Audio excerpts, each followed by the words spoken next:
Hi guys, for today's video magluluto tayo ng ginataang gulay. So ito ay kamansi at sayote. So yan, ready na ang ating mga sangkap. Yan, mag-isa tayo ng sibuyas and then pag ganyan na, ilagay yung luya.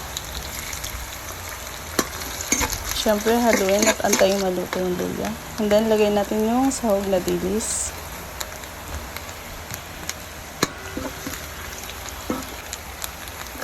After maluto yung dilis, ayan, lagay na natin, unahin yung buto ng kamansi. Kasi yan yung medyo matagal-tagal maluto. So after, lagay na din natin yung ginayat na kamansi. Parang langka lang din naman siya guys. And then, lagay na natin yung ginayat din na sayote. Naglagay ng konting pampalasa, asin, magic sarap. And syempre, haluin. Antayin ng ilang minutes, maglagay ng nor pork.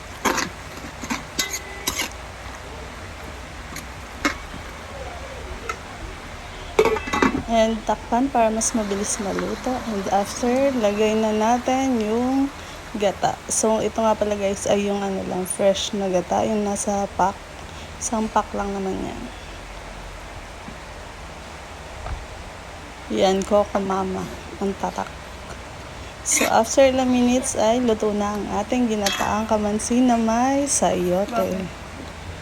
So, yan lamang po for today's video. Tara at kain po tayo.